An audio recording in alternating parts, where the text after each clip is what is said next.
Բարյացել եք քույր եղբայրներ ջան, եկեք փոքրիկ հավելունակ, որտեղ կանադառնանք աշխարհի կապը մեղքի հետ շատ կարևոր, ամեն 12-րդ գլուխը Հռոմեացիս թղթի արդեն հերթական շարունակության համար։ Երկրորդ համարից մեկ ընթերցում ենք 12-րդ գլխի. Եվ մի կերպարանվեք այս աշխարհի կերպարանքով, այլորոշվեցեք ձեր մտքի նորոգությամբ, որ դուք քննեք, թե ինչ է Աստծո կամքը բարին, հաճելին եւ կատարյալը։ Մինչ այդ մենք արդեն խոսեցինք, որ ընդհանուր առմամբ սա վերաբերվում է մեր երկրպագության, որը մեր քրիստոնեական կյանքն ամբողջ ընթացքը կյանքի, եւ այլ որպես զոհ պետք է դրվի Աստծո սեղանին եւ կարեւոր է, որ այն Աստծո կողմից ընդունելի լինի, սուրբ լինի, անարատ լինի։ Հիմա սրանից հետո, երբ որ դուք անդրադառնաք արդեն 3-րդ համարին, 4-րդ համարին, կտեսնեք, որ առաքյալը շատ սահուն կերպով անդրադառնում է Քրիստոսի մարմնի շինությանը, խոսում է զանազան մեր պարգևների մասին, որն է հարցը։ Տեսեք, ինչի եք անդրադառնում մի կերպարանվեք այս աշխարհի կերպարանքով, որ նորոգվեք ձեր մտքի նորոգությամբ, որ քննեք Աստծո կամքը, որովհետև որքանով էլ մեր կյանքը քրիստոնեական ընթացքը մեր երկրպագությունն է, այդ երկրպագությունը ծառայում է դրված է մի կարևոր նպատակի Քրիստոսի մարմնի շինության։ Իհարկե մենք հոգեորապես հասունանում ենք եւ Քրիստոսին երբ որ կտեսնենք ինչպես նա կլինենք, սա մեր կատարյալ վիճակը կլինի, սակայն դեռ այս երկրի վրա գտնվելով աշխարհի, այսինքն այս դարաշրջանի, ինչպես առաքյալը շեշտում է, այոն տուտո, այսինքն այս դարաշրջանի սկզբունքների արժեքային համակարգի մեջ Աստված կառուցում է իր եկեղեցին։ Սա հրաշալի է։ Դրա համար մեր ամեն մեկ նմանությունը, վարքը, սկզբունքների արտահանումը աշխարհից դեպի եկեղեցի այն արգելում է Քրիստոսի մարմնի շինությունը։ Այսինքն մեր ամեն մի մարդկորեն վարքը արգելում է Քրիստոսի մարմնի շինությանը։ Այստեղ է խնդիրը եւ դրա համար ես ուզում եմ որ դուք տեսնեք մի կարևոր սկզբունք, տեսնեք աշխարհի կապը մեղքի հետ, որովհետև շատերի մոտ իրանք ասում են իսկ ինչ ա եղել, որ աշխարհում ինչ է, ես մեղք չեմ գործում, բայց աշխարհը սիրում եմ։ Տեսեք, այստեղ կարևոր սկզբունք կա։ Մի քիչ հետո մենք ավելի կանադառնանք սրան, թե ինչ է նշանակում իրականում այս դարաշրջան, որովհետև երբ որ առաքյալը խոսում է ներկայացնում այս բառակապակցությունը, այս դարաշրջան, առաքյալը ի նկատի ունի, միջով որտեղ մինչ այդ ինքը արդեն շեշտեց, որ դարաշրջան կա, որտեղ սատանան է իշխանության տակ։ Հիմա տեսեք, այս սատանայի իշխանության տակ գտնվելը, նրա ղեկավարության տակ գտնվելը նշանակում է վարվել նրա սկզբունքներով։ Այն կեղծ ճշմարտությունը, որ ինքը մարդկանց հրամցրել է, այդ կեղծ ճշմարտություններով ինքը մարդկանց ղեկավարում է։ Բացատրեմ ավելի կարևոր մի սկզբունք։ Սատանայի գործը մեր մարդկային մտքերի հետ է։ Ինչի համար է մարդը առավել համաձայնվում սատանայի կամ աշխարհի սկզբունքների հետ, որովհետև մարդու մեղավոր բնությունը առավել ունի պահանջներ, մեղավոր պահանջներ, այսինքն մեղավոր պահանջ նշանակում է Աստծո արժեքային համակարգից դուրս պահանջներ եւ աշխարհը բավարարում է այդ պահանջները։ Սատանան մեզ ներկայանում այդ պահանջները բավարարում։ Հիշում եք Հիսուս Քրիստոսին ինչ էր ասում։ Այս ամենը քեզ կտամ։ Որպես կատարյալ մարդ Քրիստոսը ունի իր ստեղծագործ բնության մեջ իր անձը պաշտպանելու այդ հատկությունը։ Սա մենք ասում ենք տվարը պրոդը, կա մեղավոր բնության գայթակղություն եւ կա ստեղծագործ բնությանը գայթակղություն։ Սատանայի փորձությունները ուղված Քրիստոսին ուղղված է նրա մարդկային ստեղծագործ բնությանը, որտեղ Քրիստոսը մեղավոր բնություն չունի։ Հիմա տեսեք, երբ որ մենք ասում ենք մարդկային բնություն, մեղավոր բնություն ի նկատի չունենք, որտեղ մեղավոր բնությունը գումարվել է մարդկային բնությանը մեղքի անկումից հետո Ադամի Եդեմի պարտեզում Ադամի միջոցով։ Այսինքն, երբ որ մենք ասում ենք կատարյալ մարդկային բնություն, մեղավոր բնություն ի նկատի չունենք։ Այսօր մարդկային բնությունը մեր իհարկե իր մեջ գումարված ունի կրում այդ մեղքի հակումի տարը, հակված է մեղքին, հակված է Աստծուն մերժելու, բայց ընդհանուր առմամբ մարդկային բնություն կապ չունի մեղավոր բնության հետ։ Հիմա Քրիստոսը նույնպես մարդկային կատարյալ բնություն ունենալով փորձվում է նրա ստեղծագործ բնությունը։ Օրինակ, եթե Քրիստոսին առաջարկում էր սատանան այս աշխարհի հարստությունը, ինչ է դա նշանակում։ Մարդը ունի իր անձը պաշտպանելու հատկություն, պաշտպանողական հատկություն, դա ստեղծագործ հատկությունն է մարդու։ Հիմա շատ հաճախ մենք հոգս ենք անում։ Հոգս ենք անում ինչի, որովհետև վախենում ենք, աշխատավարձ չեմ ստանալու այս ամիս, չէ, հոգս ենք անում։ Իրականում ոչ թե փորձում է մեր հոգսը, իրականում փորձում է մեր ստեղծագործ բնության մեջ եղած մեզ պաշտպանելու հատկությունը։ Այն ավելի խորն է։ Բայց իհարկե, քանի որ մենք ունենք մեղավոր բնություն, այն արտահայտվում է մեր մեղավոր բնության օղակներում եւ դառնում է հոգս։ Ինչպես Հիսուսն ասաց, դուք հոգս մի արեք, որտեվ հեթանոսներ են, որ հայր չունեն Աստված, որպես հայրը չի, դուք հոգս մի արեք, որ ձեր հայրը գիտի ինչ ազես պետք։ Տեսնում եք, այսինքն, երբ որ օրինակ կամ երբ որ շատակերության սկզբունքը, երբ որ շատակերությունը որպես մեղք է դիտարկվում, Սատանան չի փորձում մեր շատակերությունը։ Սատանան փորձում է մեր ուտելու հատկությունը, որը մեր ստեղծագործ բնության հիմքերում է։ Նոր այդ վերածում է մեղավոր բնության, շատակերության, քանի որ ագահությունը կա, քանի որ Աստծո արժեքային համակարգից դուրս խախտվել է չափը ուտելու, մարմինը ճիշտ պահելու, այսինքն մենք ցանկանում ենք առանց սահմանների, սա արդեն մեր մեղավոր բնությունն է։ Ինչի՞ ես սա ասում, որպեսզի հասկանաք, որ սերտ կապ կա աշխարհի եւ մեղքի միջև։ Ես կփորձեմ որոշակի առումով սա ցույց տամ։ Տեսեք, ինչի համար ասականում մենք երկու արդեն հավելում ունեցել ենք, որտեղ մենք խոսել ենք Քրիստոսի կատարյալ մարդեղության մասին, անդրադարձել ենք Սուրբ Երրորդության մեջ Քրիստոսի ազնվորության եւ խոսել ենք դրա կամքի մասին, այդ մեկ անձի մեջ երկու կատարյալ բնությունների միությունը եւ ախառը միությունը, որ մեկը մյուսի վրա ազդեցություն չունի բնությունների։ Եվ մենք արդեն տեսնում ենք, որ Քրիստոսը երկրի վրա ուղղակի աստում է որպես կատարյալ մարդ, եւ Քրիստոսը փորձվում է նույն բոլոր փորձություններով, ինչով ասում ենք մենք։ Հիմա շատերն ասում են արավ եղբայր, բայց Քրիստոսի ապրած դարաշրջանը, մեր ապրած դարաշրջանը, ինչպես կարա Քրիստոսը իմանա իմ դարաշրջանում փորձությունները։ Սիրելիներս, այս առումով ես ուզում եմ հավելում ունենալ, որտեղ կբացատրեմ ես ինչի համար է, կամ Աստվածաշունչը մեզ կբացատրի, թե ինչի համար է աշխարհի եւ մեղքի կապը ուղակի արտահայտում այդ սկզբունքը, որ Քրիստոսը փորձվեց բոլոր փորձություններով եւ անցավ եւ գտնվեց կատարյալ։ Տեսեք, ինչով փորձվեց Ադամը։ Երեք կարևոր սկզբունք ա մեզ ասում Հովհաննես առաքյալը, Պողոս առաքյալը իր թղթերի մեջ արծարծում է այս նույնը։ Ավելի քանի որ Հովհաննես առաքյալի առաջին ամակը ցույց է տալի ուղղակի եկեղեցում ովքեր են Աստծո որդիները եւ ովքեր են Սատանայի որդիները, սա նրա նպատակն է այդ եկեղեցու ամակի, այդտեղ ավելի արտահայտիչ է եկել։ Մի սիրեք աշխարհը, որտեվ ով որ աշխարհը սիրի, հոր սերը նրանում չի։ Շատ կարևոր սկզբունքներ են, որ ուզում եմ մենք հասկանանք։ Բայց ուշադիր եք, ինքը խոսում է սիրո մասին, ինչի՞։ Որտեվ Հովհաննես առաքյալը անդրադառնում է մի կարևոր սկզբունքի, ասում է, եթե հենց առաջի գլխից, եթե մեկը կասի, որ ինքը Աստծո հետ հաղորդակցություն ունի, կամ տեսավ Աստծուն, բայց ապրի խավական ընթացքը իր լինի խավարի մեջ, ասում են ստախոս է, չի տեսել Աստծուն եւ չի ճանաչում Աստծուն։ Որտեվ եթե մեկը Աստծուն ճանաչում է, դարաշրջանում ինքը սկսում է աճել Աստծուն սիրելու մեջ, այսինքն ճանաչողությունը, Աստված ճանաչողությունը մեզ բերում է Աստծուն սիրելու մեջ, որտեվ որքան դուք ճանաչեք ով է Աստված, այնքան կճանաչեք ով եք դուք եւ տեսնում եք ինչպիսի մեջ շնորհքա կիրառվեց ձեր կյանքում, ձեր անդադար կիրառվում եւ կսկսեք սիրել Աստծուն։ Եվ ինչքան դուք սիրեք Աստծուն, այնքան կսկսեք ատել աշխարհը կամ մեղքը։ Իսկ եթե մեկը, դրամարկած եթե մեկը աշխարհը սիրե, հորսերը նրանում չի, ինքը հորը չի սիրում, որտեղ հակառակ աշխարհը եւ հայրը։ Այս սկզբունքի մեջ ես ուզում դուք տեսնեք, ինչի առաքյալը խոսում սիրո մասին, որովհետեւ անդրադառնում է ճիշտ Աստծո որդիների, ցույց է տալի, որ մենք սիրում ենք Աստծուն եւ մենք սիրում ենք մեր եղբայրներին։ Եթե մեկն ասում է սիրում եմ Աստծուն, բայց եղբորը չի սիրում, ստախոս է, ոնց կարա Աստծուն չտեսած սիրի, բայց իր եղբայրը իր առաջ չի սիրում։ Դրա համար ինքն ասում է, եթե մեկը Աստծուն սիրում է, նա իր եղբորն է սիրում։ Եվ անմիջապես այդ սիրել Աստծուն, սիրել եղբորը առաքյալն արվում է մի սիրեք, մի սիրեք աշխարհը։ Ինչի՞, որտեղ եթե աշխարհը սիրեք, հորը չեք սիրում։ Այս սկզբունքի մեջ ցույց է տալի առաքյալը այս հատվածը։ Ես ուզում եմ անդրադառնալ մեկ առաջի Հովանու թղթին, այդտեղ իմիջիալոց շատ կարևոր է, որ առաքյալը այս նույն կոնցեպտը զարգացնում է հոգևոր հասունության ուղղակներում։ Առաքյալը հոգևոր հասակի 3 աստիճաններ է ընդգրկում եւ 3-ին է տալիս է այս կարևոր պատվիրանը՝ մի սիրեք աշխարհը։ Տեսեք, նույնիսկ ամենատարական, ամենանորահավատին, ում ինքը կոչում է ворթյակ կամ մանկուկ,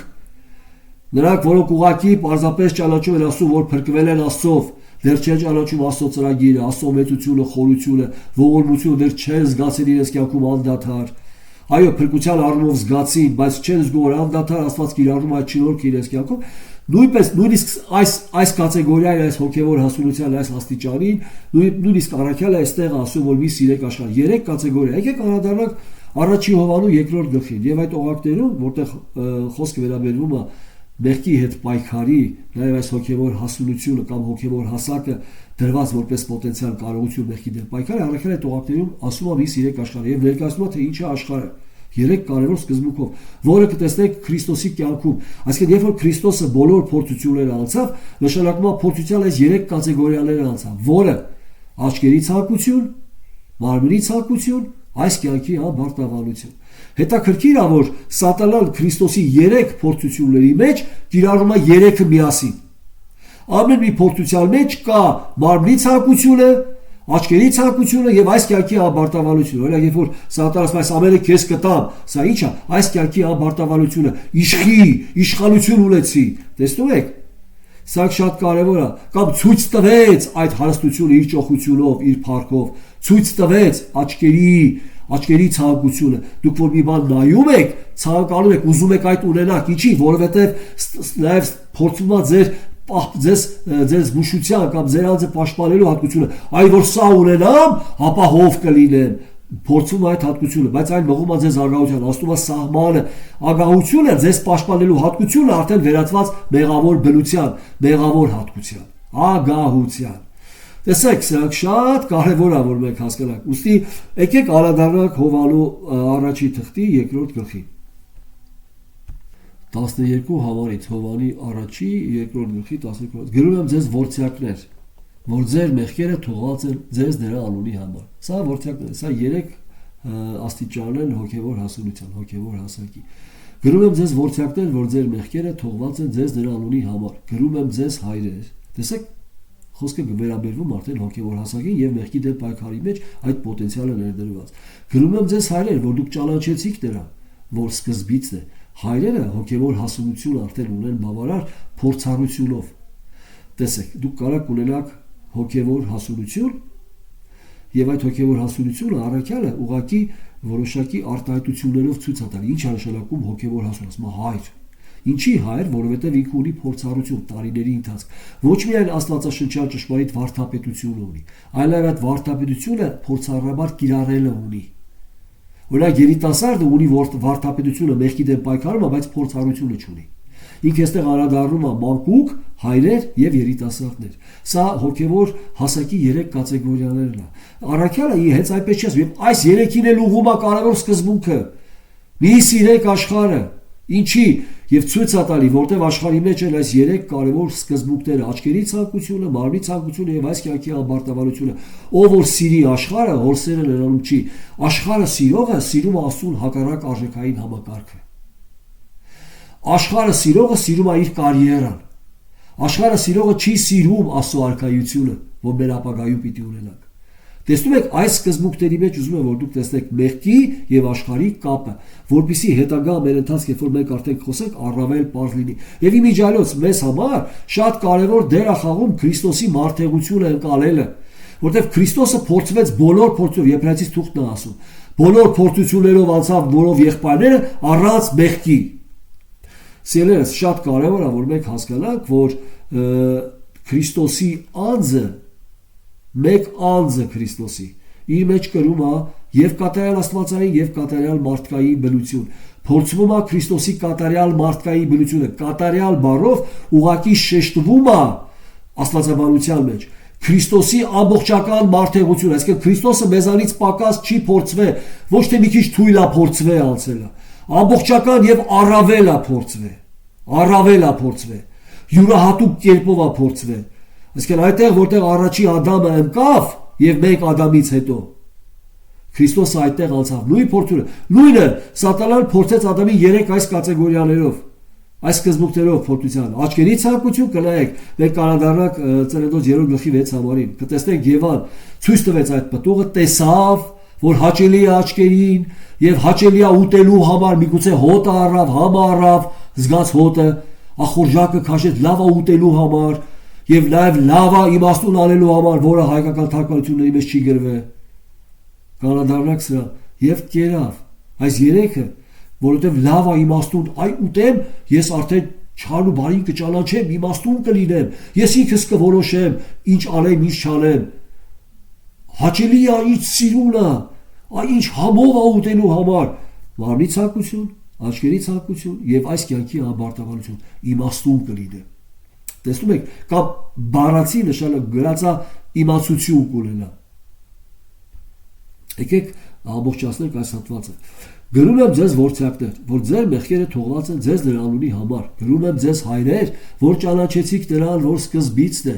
Անդրադառնում է հորը արդեն հավիտենական ծրագրի մեջ ճանաչելով։ Գրում եմ ձեզ երիտասարդներ, որ դուք հաղթեցիք չարին, որտեղ երիտասարդները ճիշտ ողջամիտ վարդապետություն ունեցողներն են, ճիշտ է, չունեն փորձառություն, բայց այդ պայքարի մեջ են։ Գրում եմ ձեզ մանկուկ, որ ճանաչեցիք հորը։ Գրեցի ձեզ հայրեր, որ ճանաչեցիք նրան, որ սկզբիցն է։ Գրեցի ձեզ երիտասարդներ, որ դուք զորավոր եք եւ Աստծո խոսքը բնակվում է ձեզանում եւ դուք հաղթել եք չարին։ Այս 3 կատեգորիաներին շատ կարևոր է հասկանալ, մանկուկը նրանք են, որոնք ուղղակի Աստծո ճանաչում են դեռ փրկության աղբյուր։ Երիտասարդները նրանք են, որ ունեն ողջամիտ վարդապետություն եւ կիրառում են մեղքի դեմ պայքարի մեջ, բայց սակայն չունեն ամբողջական փորձառություն։ Հայրերը նրանք են, որոնք ունեն փորձառությունը, ողջամիտ վարդապետությունը եւ նրանք ճանաչում են արդեն Աստծո ծրագիրը, ամբողջական հորը որպես սկզբնաղբյուր եւ վերջնաղբյուր, որովհետեւ տեսեք, Առաջի Կորինթացիս 15:28-ում, եթե դուք կարդաք, կտեսնեք, որ հայրը ամեն բան հնազանդեցնում է որդու տակ, եւ վերջի թշնամին, որ հայրը կհնազանդեցնի որդու ոտքերի տակ, դա մահն է։ Եվ տեսնեք, երբ որ ամեն բան կհնազանդվի որդուն, գրված է եւ ինքը որդին էլ, կարա անդրադառնանք Առաջի Կորինթացիս 15-րդ գլուխ եւ տեսնեք 27-28 համարները։ Ինքն էլ որդին կհնազանդվի հորը, որ ամենը Աստված լինի ամենը ամենում։ Աստված լինի ամենը, այսինքն հայրերը հասկացել են, որ ամեն բան հոր մեջ է։ Այսինքն սա հայրեր են։ Հիմա ամբողջությամբ սրանից հետ ասում եմ, մի սիրեք աշխարհը, այս 3 աստիճաններին, այսինքն մեր ընդհանուր հոգևոր ընթացքի մեջ, որովհետեւ Քրիստոսի մարմնի շինությունը չարգելակվի, մի սիրեք աշխարհը, մի կիրառեք աշխարհի սկզբունքները Քրիստոսի եկեղեցու մեջ։ Ինչի, որովհետև մեր մեղավոր բնության, այսինքն մեր այդ մեղավոր բնության սովորությունները դեռ պայքարում են Քրիստոսի մարմնի շինության դեմ։ Մարմինը չի սիրում հոգունը։ Համար Գաղատացիս թղթում ասում է հոգով գնացեք եւ մարմնի գործերը չեք անի, կամ Կորինթացիս 3-րդ գլխում ասում է տակավին մարմնավոր եք, ասում է Քրիստոսի մեջ մանուկներ եք, դեռ չարություն ունեք, նախանձ ունեք, հակառակություն ունեք ձեր կյանքում, չէ՞ որ մարդկորեն եք վարվում, այդպես էլ ասում է։ Այսինքն տեսեք, եւ երբ որ ասում է մի սիրեք աշխարհը եւ ոչ էլ այն, որ աշխարհի մեջ է, ինչի ասում այն, որ աշխարհի մեջ է, շատ կարեւոր մի սկզբունք է։ Ես վերջում կուզեմ նաեւ սրա մասին մի փոքրիկ խոսենք։ Մի սիրեք աշխարհը եւ ոչ էլ այն, որ աշխարհի մեջ է, որովհետեւ տեսեք, այն ինչ որ աշխարհի մեջ կա, այդ ամենը կարա ձեզ համար դառնա գայթակղություն եւ հրապուրակ, ինչի, որովհետեւ դուք վարվում եք մարդկորեն, որովհետեւ դուք չեք զսպում ձեզ Սուրբ Հոգով, այսինքն այս պարագայի մեջ կարա ամեն ինչը դառնա գայթակղություն եւ մեղքի աղբյուր, այն ինչը որ աշխարհի մեջ է, այդ հարստությունը, ամեն ինչը, այդ ճոխությունը, այդ սկզբունքները, վարվելու կերպ ինչպես վարվես քո որ քո ուզածին հասնես, կարելի է շրջանցել օրենքը, կարելի է խաբել, կարելի է կեղծավորություն անել այստեղ, այս ամեն ինչ որ աշխարհի մեջ է, մի սիրեք, այն գայթակղություն է, մի կիրառեք, այն մի բերեք եկեցի։ Հիմա եւ անմիջապես ասում է, եթե մեկ աշխարհը սիրե, հորսերը նրանում չէ, որովհետեւ ամեն ինչ որ աշխարհում է, ի՞նչն է այդ աշխարհի մեջ, մարմնի ցանկությունը, աչքերի ցանկությունը եւ այս կյանքի ամարտավանությունը հորից չէ, այլ աշխարհքիցն է։ Եվ անմիջապես ասում է, այս աշխարհը հաստում է եւ նրա ցանկությունն էլ։ Բայց Աստծո կամքը անողը մնում է հավիտյան։ Հիսուս Քրիստոսը առավել է սա ասում, եթե ձեր կյանքը պոտենցիալ դուք օգտագործեք ձեզ համար, աշխարհի համար, այսինքն ինչ որ դուք անում եք, ձեր ժամանակը, ձեր առողջությունը, ձեր պոտենցիալ կարողությունները, հատկությունները, ձեր մասնագիտությունը, ինչը որ դուք անում եք եւ չեք անում Աստծո արքայության համար, դուք այդ ցրիվ եք տալի։ Դուք այն վատնում եք։ Բայց ինչը որ անում եք Քրիստոսի համար, հավաքում եք։ Քրիստոսը այսպես է այս խոսքերն ասում։ Հիմա եկեք անդրադառնանք առավել կարևոր մի սկզբունքի։ Քրիստոսի փորձությանը եւ տեսնենք ինչպես է սատանա փորձում նաեւ մեզ այս 3 կարևոր սկզբունքներով։ Եվ այստեղ որ մեկ ուղղակի կտեսնենք ինչ է աշխարհ եւ ինչ է մեղք։ Աշխարհի մեկ խոսքով ասած, աշխարհը դա Աստծուն հակառակ արժեքային համակարգն է, որը Եդեմի պարտեզից ներմուծվեց հետագա ընթացքը կյանքի։ Եվ հիմա մենք դրա մեջ ենք։ Տեսեք, ինչ կատարվեց։ Եկեք անդրադառնանք Ծննդոց 3-րդ գլխին։ Ծննդոց 3-րդ գլուխ, ես 5 համարից 4 համարից եւ ոցը կնոջը ասեց բնավ չեք մեռնի։ Հիշեք, որ Աստված երբ որ դրեց բոլոր ծառերը, նաեւ կյանքի ծառը, բայց առել դրեց միայն այդ ծառի վրա, որը որ կոչվում էր չարի եւ բարի գիտության ներողություն։ Իմ միտքը ուրիշ տեղ էր։ Չարի եւ բարի գիտության ծառի վրա դրվեց արգելք։ Այդ ծառից չուտեք։ Այդ ծառը պետք էր Եդեմի պարտեզում, Աստծո նպատակների համար, սակայն Աստված իր սիրուց, իր ողորմությունից եւ շնորհքից ելնելով արգելեց։ Այսինքն, երբ որ Աստված մեր կյանքում ինչ-որ մի բան արգելում է, չի արգելում, որ ինքը չի ուզում, պարզապես էգոիստ է, չի ուզում։ Սատանան այդպես ներկայացրեց Աստծուն։ Բայց Աստված արգելում է մեզ սիրելու համար, որ մենք չվնասվենք։ Հիմա կգա ժամանակը, միգուցե ժամանակը կգա, Աստված կասեր նաև այդ ծառից օգտվեք։ Հիմա տեսեք, Եվոցը կնոջ ասեց, բնավ չեք մեռնի, այսինքն Աստծո ասած արգելքը զանց արեք։ Բնավ չեք մեռնի, այլ Աստված գիտե, թե այն օրը, որ նրանից ուտեք, ձեր աչքերը կբացվեն եւ Աստծո պես կլինեք բարի եւ չարը գիտացողներ, բայց Աստված չի ուզում, որ իր նման լինեք, էգոիստը։ Ինքնակենտրոնը, չի ուզում իր նման լինեք։ Խափելով մարդկանց, որոնք ստեղծված են Աստծո պատկերով եւ նորություն, Աստված չի ուզում, որ իր նման լինեք։ Աստված ուզում է, որ իր նման լինեք։ Այստեղ է խաբկանքը։ Հիմա եւ կինը տեսավ, որ ծառը լավ էր ուտելու համար։ Ի՞նչն է փորձվում։ Ի՞նչն է փորձում Սատանան, ի՞նչն է փորձում աշխարհը։ Աչքերի ցանկությունը։ Եվ կինը տեսավ, որ ծառը լավ էր ուտելու համար։ Միգուցե համը առավ ուտելու համար, մարմնի ցանկությունն է ուտելու համար, եւ տեսավ աչքի ցանկությունը, եւ թե հաճելի էր աչքերին։ Եվ կինը տեսավ, սա կարծես ներածական ասում է, եւ կինը տեսավ, որ ծառը լավ էր ուտելու համար, եւ ինչպես նա տեսավ, ասում է, եւ թե հաճելի էր աչքերին։ Այսինքն գեղեցիկ էր այդ պտուղը։ Գեղեցիկ ցույց տվեց այս աշխարհի գովազդները, մեր նախորդ հավելումի մեջ, այսինքն գովազդը մեզ ինչ անում, գովազդը այն ինչը որ մեզ պետք չի, այնպես է ներկայացնում, որ առանց դրա ձեր կյանքը անհետաքրքիր կլինի։ Դա ձեզ անպայման պետք է, սա է գովազդի բուն նպատակը։ Եվ կինը տեսավ, որ ծառը լավ էր ուտելու համար, եւ թե հաճելի էր աչքերին, եւ փափագելի է ծառը նայելու համար, հայերը չեն թարգմանել, որ իմացություն է տալիս։ Փափագելի է կյանքի անբարտավարություն, ես իմացող կլինեմ, ես իմաստուն կլինեմ, ես ավելի կարող կլինեմ, կմեծանա իմ պոտենցիալը կարողության։ Տեսնում եք, 3 կարևոր սկզբունքները։ Առավ նրա պտղից եւ կերավ, եւ իր հետ մարդինը տվավ եւ նա կերավ։ Հետաքրքիր է, որ նրանց աչքերը բացվեցան եւ գիտացին, թե մերկ են։ Այսինքն, երբ որ նրանք մտածում էին, որ կուտեն եւ կհասկանան, որ իրանք իմացող են, իրանք իմացող եղան, բայց մի բան իմացան կարևոր, որ իրանք Աստծո արժեքային համակարգից կտրվեցին։ Իրանց մեջ առաջ եկավ մեղքի բնությունը, մեղավոր, այսինքն Աստծուց պահկվելը, ոչ թե Աստծո առաջ գալ, Աստծո երևալ, այլ Աստծուց պահկվել, ծածկվել Աստծուց։ Այս սա արդեն ցույց է, որ մեղքը եկել է քո կյանք։ Դրա համար առակած գիրքն ասում է ավելի լավ է խոստովանել գալ Աստծո առաջ, քան թե մեղքը ծածկել եւ գնալ դատապարտության կամ գնալ կորուստի։ Ավելի լավ է գալ առաջ, խոստովանել եւ ազատվել։ Տեսնում եք, սրանք շատ կարևոր սկզբունքներ են։ Հիմա այս սկզբունքի մեջ ինչ ենք մենք տեսնում, որ աչքերի ցանկությունը եւ ի միջայլոց այս 3 ցանկությունը դուք միշտ կտեսնեք Աստվածաշնչյան բոլոր մեղքի այդ գլխավոր անկումներով։ Ի միջայլոց Բաբելոնը, Սենար երկիրը, աշտարակի շինությունը, դրանք նույն փորձություններն են մարդու։ Մարդը անդադար մղված է դրան։ Այս կյանքի անբարտավարություն, իրեն փառք ստեղծի, իր արքայությունը ստեղծի, իր թագավորությունը ստեղծի, հակառակ Աստծո թագավորության։ Դա համար քանի որ մարդը ուզում է իր արքայությունը ստեղծի, պիտի խոչընդոտի Աստծո արքայության։ Ինչ պիտի անի։ Պիտի Քրիստոսին խաչի, որտեղ Քրիստոսը եկել է իր արքայությունը ստեղծելու։ Տեսնում եք, այս սկզբունքներն են, որ ուզում եմ դուք տեսնեք, որ աշխարհը ինչով է հակառակվում։ Քրիստոսը փառք է փնտրում, ու փառքը, հոր փառքը, ինչ փառք էին փնտրում կրոնավոր առաջնորդները, իրենց փառքը։ Մեկը մյուսից փառք էր փնտրում, մարդկային փառքը։ Հիսուսն ասեց, ինչպես կարաք ինձ հավատաք կամ հետևեք ինձ, եթե իրարից եք փառքը, դուք մարդկային փառքի հետևից եք գնում, ինչպես կարաք դուք Աստծո փառքը փնտրեք, հակառակ այն ձեր փնտրած փառքին։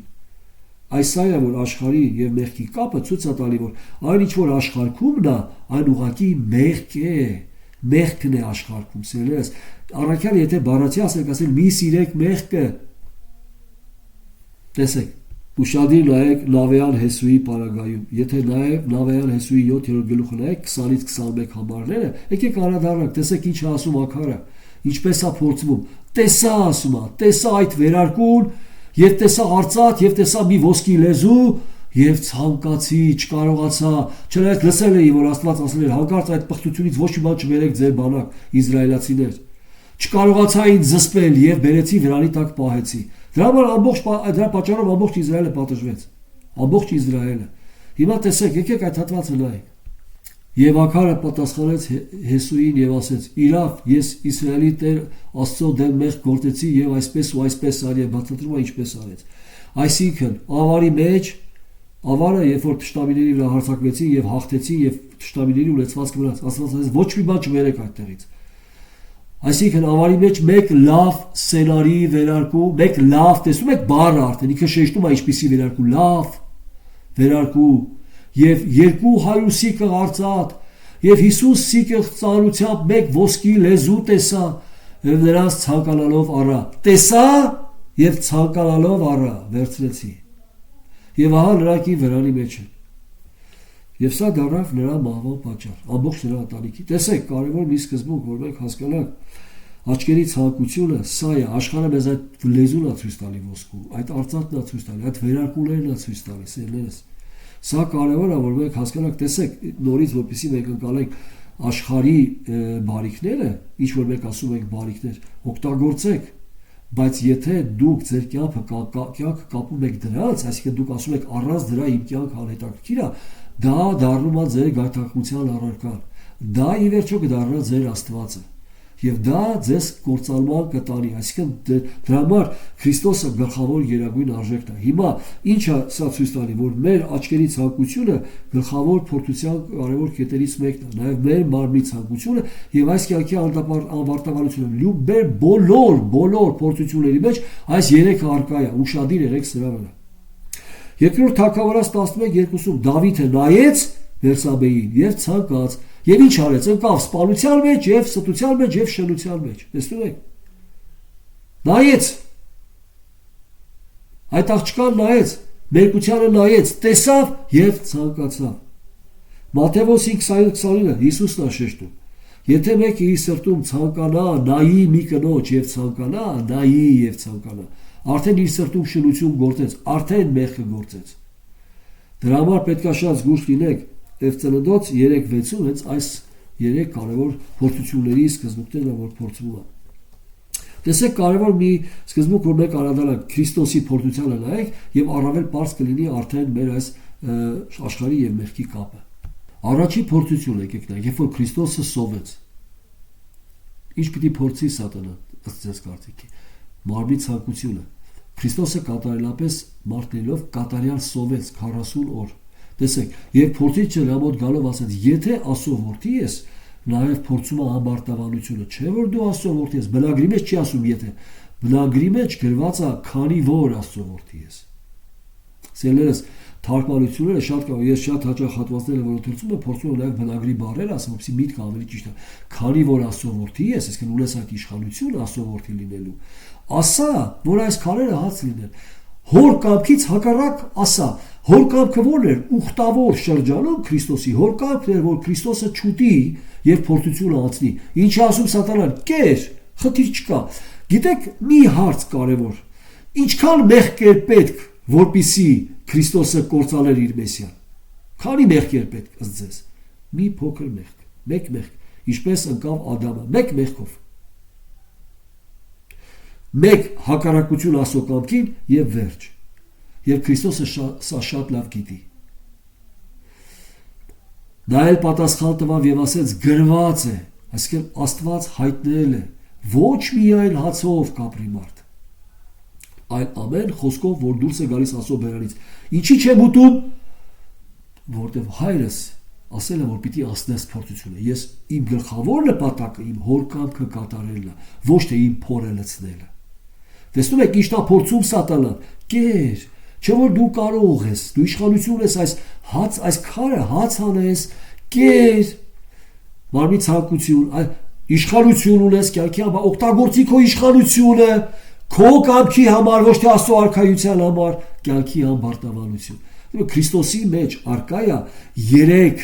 սկզբում ամեն մի փորձության մեջ 3 տեղ կան, եւ աչքերի ցանկությունը, եւ մարմնի ցանկությունը, եւ այս կյանքի ամբարտավանությունը։ Այժմ վրա Սատանան նրան առավ, տարավ սուրբ քաղաքը եւ կանգնեցրեց նրա տաճարի աշտարակի վրա եւ ասեց նրան.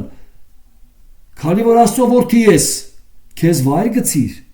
որովհետեւ գրված է, թե իր հրեշտակների գրամայը քեզ համար ձեռերի վրա կբարձրացնեն քեզ, որ քո ոտքը քարի չդիպցրես երբեք»։ Աստծո որդի ես, գցիր քեզ այստեղից, տեսեք Աստված քեզ կպահի, տեսեք Քրիստոսը գրված է չփորձես քո Տեր Աստծուն, որտեղից այս սկզբունքը գալի։ Եթե դուք անդրադառնաք Ալապատում Ելից 17-ում կտեսնեք, որ եկան այնպիսի մի վայր, չվեցի Սինայից եւ եկեք անդրադառնանք այդ հատվածին, Ռաֆադիմի մոտ, որտեղ ջուր չկար, չոր էր, անապատ էր, եւ Իսրայելի որդիները Ելից 17:1-ից եմ դրսում։ Եվ Իսրայելի որդիները բոլոր ժողովքը չվեցին Եհովայի խոսքի պես իրենց գնացքի համեմատ Սին անապատից եւ Ռաֆադիմում բանակ տվին եւ ժողովրդի համար խմելու ջուր չկար։ Հիշեք, որ Աստված գնում էր ամպի սյունով ցերեկը եւ գիշերը կրակի սյունով։ Առաջնորդում էր։ Առաջնորդողը Իսրայելի ժողովրդին Մովսեսը չէր։ Աստված էր, որի հետևից գնում էր Մովսեսը եւ բոլոր ժողովուրդը ամպի սյունի եւ կրակի սյունի։ Տեսնում էր, որ Աստված է իրաց տանում այդ ճանապարհով։ Եվ ժողովուրդը Մովսեսի հետ վիճեց եւ ասեց. «Մեզ ջուր տվեք»։ Ում հետ վիճեց։ Մովսեսի հետ։ «Մեզ ջուր տվեք, որ խմենք»։ Եվ Մովսեսն ասեց նրանց. «Ինչու եք ինձ հետ վիճում, ինչու եք փորձում Եհովային, ինչու եք ինձ հետ վիճում եւ փորձում Եհովային, դուք հորից պիտի ջուրը խնդրեք։ Դուք Աստծուց պիտի ջուրը խնդրեք, ինչպես ես, ոչ թե ինձանից, ես չեմ ձեզ այստեղ բերել։ Աստված է ձեզ բերել եւ գիտի ինչի համար է բերել։ Ջուր չկա, հորից ջուր խնդրեք։ Չէ, Մովսեսին ուզում են քարկոծել, մեզ ջուր տուր։ Ինչը չեմ տեսնում, որ Աստված իրենց հետ գնում է։ Դրա համար Մովսեսն ասում է՝ «Միջի փորձեցիք Աստծուն»։ Ուշադիր նայեք։ Ինչից եք վիճում, ինչու եք փորձում Եհովային։ Եվ ժողովուրդը այդտեղ ջրի համար ծարավեց, եւ ժողովուրդը Մովսեսի դեմ տրտնջաց եւ ասեց. «Ինչու համար մեզ Եգիպտոսից հանեցիր, որ մեզ ու մեր որդիների եւ մեր հոտերին ծարավ վերցնես»։ Եվ Մովսեսը Եհովային աղակեց ասելով. «Ինչ անեմ այս ժողովրդին, քիչ է մնացել, որ ինձ քարկոծեք, սպանեն ինձ, Տեր, ինչ անեմ»։ Եվ Եհովան ասեց Մովսեսի. «Ժողովրդի առաջին անցիր եւ Իսրայելի ծերիցը քեզ հետ առ եւ քո գավազանը, որով գետը զարկեցիր, ձեռքը տար եւ գնա։ Եվ ես կասեմ ինչ անես, որ ժողովուրդը տեսնի, որ ես իրանց հետ եմ, եւ եթե ջուր ա պետք, խմեք այդ ջուրը։ Ես ձեզ ջուր կտամ, որ ինձանից կախում ունենան, որ տեսնեն, որ ես եմ իրանց կյանքի Տերը»։ Ում է տեսնում։ Մովսեսին եւ սխալ միտել, որ այսօր բերեցիր մեզ, որ սպանես մեր երեխեքի ծառա։ Տեսեք, սա փորձությունն է, այս փորձության սկզբունքի մեջ է այս կյանքի ամբարտավանությունը։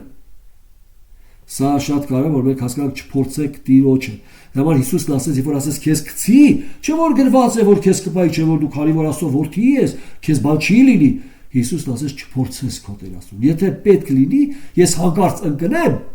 հայրս ինձ միշտ կպահի։ Եթե հանկարծ ոտս սայթակի, բայց ես հատուկ չեմ փորձի իմ հորը։ Ես միշտ գիտեմ, որ հայրս իմ հետ է։ Տեսնում եք, սա ամենակարևոր սկզբունքն է։ Մեր կյանքում ուշադիր նայեք, մեր հոգսերի մեջ մենք մոռանում ենք, որ Աստված մեր կողքն է։ Մենք մոռանում ենք, որ Աստված այդ հոգսի մասին, այդ կարիքի մասին գիտի։ Մենք չենք աղաղակում, մենք փորձում ենք աշխարհի լծակներով ինչ անենք, խորամանկենք, որ մի բան հայթայթենք, որ հանկարծ սոված չմնանք, բայց հետևից ասում ենք՝ Տեր, փառք քեզ։ Սրանք շատ սխալ սկզբունքներ են, որ առաքել ասում է՝ մի սիրեք աշխարհը կամ մի կերպարանվեք այս աշխարհին, այլ ձեր մտքի նորոգությամբ նորոգվեք, որ իմանաք որն է Աստծո կամքը, կատարյալը, բարին եւ հաճելի։ Եվ ավելի խորը, որպեսզի սա հասկանանք, եւ մյուսը եթե անդրադառնա Քրիստոսի փորձության, ինքը ցույց է տալի բոլոր հարստությունը, եւ ասում է, եթե ընկած ինձ երկրպագես, այս բոլորը քեզ կտամ, ցույց տվեց։ Ուրեմն տեսեք, ընդհանուր առմամբ եւ մարմնի ցանկությունը, եւ աչքի ցանկությունը, եւ այս կյանքի ամբարտավանությունը կամ այս կյանքով պարծենալը եւ հպարտանալը, որ դու ունես, որ դու հասար դրան, սա հորից չի, Աստծուց չի, սա աշխարհից է եւ սատանայից է։ Դրա համար առաքյալը ուզում որպեսզի տեսնեք աշխարհի եւ մեղքի կապը ուղղակի է։ Ինչ է սա նշանակում։ Աշխարհը Աստծո արժեքային համակարգին հակառակ ալտերնատիվ արժեքային համակարգ, ինչպես Եվան, ես ուտեմ, ես ունենամ արդեն կարողություն ճիշտ ու բարի որոշելու, ոչ թե Աստված ինձ ասի ինչն է ճիշտ, ինչն է սխալ, այլ ես ինքս արդեն որոշեմ ինչն է ճիշտ, ինչն է սխալ, ինչն է, եւ ինքը որոշում է, ինչպես, որն է կենտրոնը դրված իր ճիշտ ու սխալը որոշելու, իր օգուտը, որը Աստծուն հակառակ սկզբունքներն է։ Եվ ինքը որոշում է միշտ անել այն, ինչից որ Աստված զզվում է։ Սա է աշխարհի եւ մեղքի կապը սերես։ Ժամանակի ասում է՝ մի օգտագործեք աշխարհի որևէ մի լծակ Քրիստոսի մարմնի մեջ։ Մի վիճեք իրար հետ պաշտոնի համար, մի հակառակվեք, մի ատեք իրար։ Քեզ չթողեցին այսօր քարոզես։ Մի ատի այդ չթողողին։ Դա Աստվածա որ չթողեց, որ դու այսօր քարոզես։ Այսինքն շատ կարևոր է եւ ամեն ինչ որ անեք Աստծո փառքի համար։ Թե կքարոզենք, թե չեք քարոզի, ինչ որ կանեք, ինչ որ ձեզ կտա Աստված, ամեն բան իր փառքի համար օգտագործեք, որտեղ սա անելով է, որ մենք չենք վատում, այլ Աստծո փառքի համար օգտագործում ենք եւ հավաքում ենք Քրիստոսի հետ։ Կարևոր մի սկզբունք, Քրիստոսը այս բոլոր փորձությունները հաղթում է Աստծո խոսքի միջոցով, որովհետեւ Աստծո խոսքը կատարյալ է եւ Աստծո խոսքը տարի ճիշտ սկզբունքը, Աստծո խոսքը հանդիսանում է հակաթույնը աշխարհի թույնի։ Եթե դուք որևէ մի բան աշխարհի սկզբունք տեսնում եք օգտակար կլինի կիրառել եկեղեցում, փնտրեք ուղղակի այդ հարցի լուծումը Աստծո խոսքի մեջ եւ տեսեք, որ այն ուղղակի հակաթույնն է լինելու այն ինչ որ դուք որոշեցիք աշխարհից ներմուծեք։ Աստված երբեք չի ուզում, որ դուք սուտ խոսաք, ստով ինչ որ մի հարց լուծեք, ստով ձեզ պաշտպանեք, մի արեք։ Ճիշտը խոսացեք, որտեղ ստով երբեք Աստծո կամքը չեք կատարի, այլ հակառակը կբարկացնեք Աստծուն։ Տերը ձեզ օրհնի իր փառքի համար, որպեսզի առավել մեզ համար պարզ լինի, թե ինչ առաքյալ ի նկատի ունի, կճանաչեք Աստծո կամքը եւ մի նմանվեք աշխարհին։ Աշխարհի եւ մեղքի կապը կարեւոր է զալազանեք։ Աստծո կամքը զարգանա։ Տերը օրհնի ձեզ իր փառքի համար։ Ամեն։